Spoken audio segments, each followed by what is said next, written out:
புதுசாக ஒரு வில்லிய கூட்டு வந்து எல்லா விஷயத்துலையுமே வந்து பார்த்திங்க அப்படின்னா வந்து ரொம்ப மோசமான சில விஷயங்கள் ஆனால் நடக்குது இந்த சில இடங்கள்லாம் அப்படிங்கிற விஷயத்தெல்லாம் காமிக்கிறது.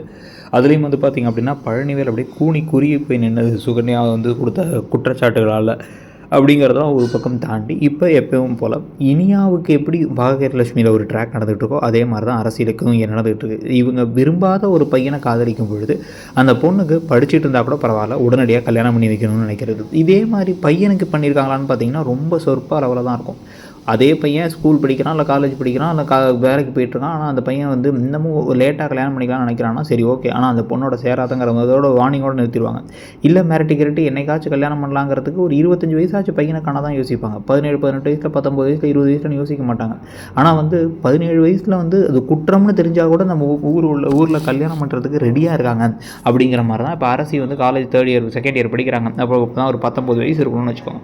19 20 வயசுலேயே வந்து அவங்கள கட்டாயப்படுத்தி ஒரு கல்யாணத்தை பண்ணி வைக்கணும்னு இந்த குடும்பம் முடிவு பண்ணது மட்டும் இல்லாமல் இது சும்மா பொண்ணு பார்க்க வர்றது தான், கல்யாணம் படித்து முடித்ததுக்கு பிறகு தான் சொல்லிட்டு ஆனால் வந்து இங்கே வந்ததுக்கப்புறமா டபக்குன்னு இப்போ பையனை பிடிச்சிருக்கா மாப்பிள்ளையை பிடிச்சிருக்கா அப்படின்னு எல்லாத்தையும் கேட்டு ரொம்ப நல்லவங்களாட்ட தலையே பாண்டியனும் கோமதியும் ஆட்டிட்டு அதுக்கப்புறமா வந்து பார்த்திங்க அப்படின்னா டக்குன்னு இது வந்து ஒரு நிச்சயதார்த்தம், அடுத்த மாதமே கல்யாணம் வச்சுக்க போகிறோம், சீக்கிரமாக பண்ணணும்னு வந்து சொன்னாமா தம்பி தான் அப்படின்னு வந்து அவங்க சொன்ன உடனே எல்லாரும் அதிர்ச்சியாக வராங்க. அதிர்ச்சி ஆனதுக்கப்புறமா இது உங்களுக்கு ஓகே தானே அப்படின்னா எல்லாத்துக்கும் பரஸ்பரமாக சம்மதம் தான்மா, அது நீங்கள் பண்ணுங்க கல்யாணத்தை அப்படின்னு வந்து சந்தோஷமாயிட்டார் பாண்டியன். ஆனால் கோமதியே திருன்னு முழிக்கிறாங்க. இந்த பக்கம் சுகன்யா ஷாக் ஆகிறாங்க. ஏன்னா சுகன்யா எப்படியா இந்த கல்யாணத்தை நடத்த விடாமல் குமரவேல் கூட சேர்த்து வைக்கணும்னு நினச்சாங்க.